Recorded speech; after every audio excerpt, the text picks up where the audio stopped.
በክፋትና በቅናት ተነሳስታ መንታ እህቷን በሰርጓ ቀን ገላ ቀብራ በባሏ እቅፍ ያደረች ጨካኛዋ ሴት ዛሬ እጅግ ሰቅጣጭ ለጆሮ የሚቀፍ ታሪክ በዚሁ በመዲናችን የተከሰተ እውነተኛ ታሪክ ይዤላችሁ ቀርቤያለሁ። ተከታተሉ። ጤና ይስጥልኝ።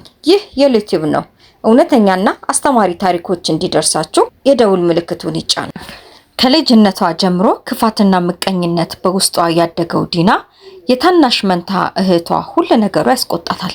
በደቂቃ ልዩነት የምታንሳት ትንሿ ሊያ ደግሞ የያዘችውን የምታካፍል ቅንና ትሁት ናት።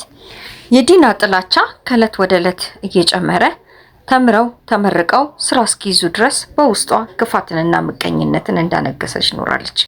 ትንሿ ሊያ በእህቷ ቀልድ አታውቅም።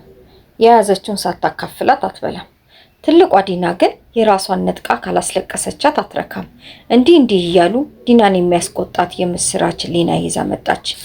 ሊና የምታፈቅረው ወንድ እንዳለና በሚቀጥለው ወር ተጋብተው አብረው መኖር ለመጀመር እንዳሰቡ ለቤተሰቦቿ ነገረቻቸው። ይሄ ዜና ዲናን ክፉኛ አስቆጣት።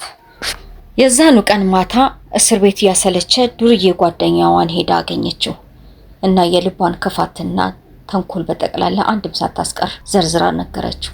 ጓደኛዋም ከሷ የባሰ በክፋትና በጥላቻ የተሞላ ስለሆነ ችግር የለውም አትጨናነቂ፣ አንዳች ነገር እናደርጋለን፣ አንቺ ብቻ አታስቢ ብሎ አረጋጋት። ሁለት ተመሳሳይ በክፋት የሰለጠኑ ጭራቆች አድፍጠው ለድርጊታቸው ቀን ሲጠብቁ የሰርጉ ቀን ደረሰ።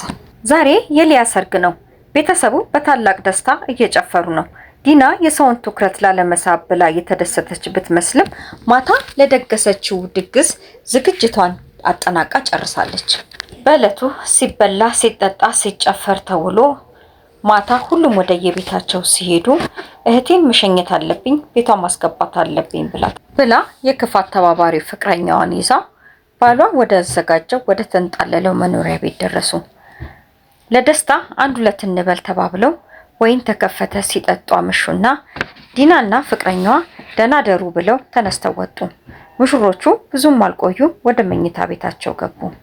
ጠዋት ሙሽራው ስሞን ሲነሳ አጠገቡ ሚስቱ ተኝታለች። ነገር ግን ክፉኛ ራሱን አሞታል።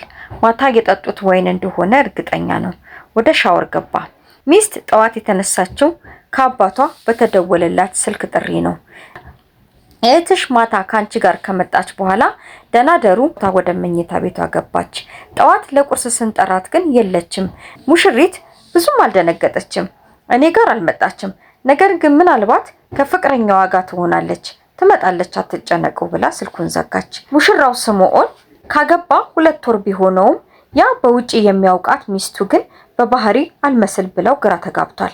በባህሪዋ ለውጥ ግራ የገባው ስምዖን ፍራቻውንና ጥርጣሬውን አንደኛ ሚዜው ለነበረው ለልብ ወዳጁ ፍርሃቱን አማከረው።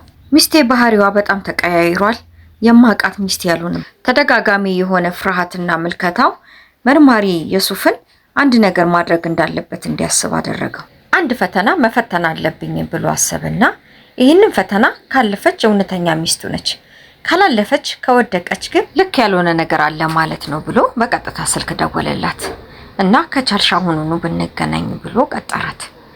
በሰዓቱ ምን ተፈጥሮ እንደሆነ ባታውቅም ነገር ግን ለልቧ አንድ ነገር ሹክ ብሏታል። ከዛሬ 3 ወር በፊት እኔና አንቺ አንድ ሀሳብ ተመካክረን ነበር አላት። አዎ አውቃለሁ ብትለው ነገሩ ምን እንደሆነ ልታብራራለት ይገባል። አይ አላቅም ብትል ደግሞ እራሷ ሌላ ችግር ውስጥ መክተት ሆነባት። ስለዚህ ማልቀስ ጀመረች። መርማሪው የዚህን ሰዓት አንድ ነገር እንደተፈጠረ ገባው። ችግር የለውም አትጨነቂ፣ የዛሬ 3 ወር እኮ እኔና አንቺ ከባለቤትሽ የተሰጠሽን 2,500,000 ብር ለባልሽ መልሰሽ አንድ ስጦታ መስጠት እንዳሰብሽ አማክረሽኝ ነበር እና ምናልባት ይህ ሀሳብ ዛሬ ማንቺ ጋር ካለ የኔ እርዳታ ካስፈለገሽ ብዬ ነው አላት። ዛሬ ትንሽ እንደደከማትና ነገ ከነገ ወዲያ ቁጭ ብሎ እንደሚነጋገሩበትና ውሳኔ ላይ እንደሚደርሱ ነግራው ተለይታው ሄደች። ቀጥታ የሄደችው ያ ወንበዴ ጓደኛዋ ጋር ሄደችና የተፈጠረውን ዝርዝራ ነገረችው። እሱ ግን ምንም ሳይመስለው ሳይጨነቅ ምን ታዲያ ምን አስጨነቀሽ? ይሄ ነገር እኮ በጣም ቀላል ነው። በስምሽ መኪና አለ፣ መኪናውን ሽጪና ስጦታውን እንግዛ ብለሽ አባቷ ለሷና ለእህቷ የምርቃታቸው ቀን የሰጣቸውን መኪና ባየር ላይ ሸጠችና ለመርማሪው ደውላ ነገ ከተመቸው እንድታገኘው ነገረችው። መርማሪው አሁን ጥርጣሬው እውነት ሆኗል። በማግስቱ የስራ ባልደረቦችን ይዞ አንድ ካፌ ውስጥ ቁጭ ብሎ ጠበቃት። ገንዘቡን ይዛ እንደመጣች መርማሪው ሲያረጋግጥ ወዲያውኑ ወደ እስር ቤት አስገቧት። ብቻዋን እንዳላደረገችና ፍቅረኛዋም እንዳገዛት ስትነግራቸው እሱንም አንጠልጥለው ወደ እስር ቤት አመጡ። ሁለቱም ፍርድ ቤት ከቀረቡ በኋላ ወንጀሉን እንዴት እንደፈጸሙ ለፍርድ ቤቱ የሰርጓ ቀን ማታ በሚጠጡት ወይን ውስጥ የእንቅልፍ መድኃኒት እንደሰጧቸውና ሁለቱም ድብና ያለ እንቅልፍ ከመተኛታቸው በፊት እነሱም ቤቱን ጥለው እንደወጡ ነገር ግን ከሰዓታት በኋላ ተመልሰው እንደመጡና እህቷን ጫካ ይዛ በመሄድ ከገደለቻት በኋላ እንደቀበረቻት ነው። ለፍርድ ቤቱ ወንጀሏን ተናዘዘች። ፍርድ ቤቱ ተመጣጣኝ ነው ብሎ ያሰበውን የእድሜ ልክ እስራት ተፈርዶባቸው ወደ እስር ቤት ተወረወሩ።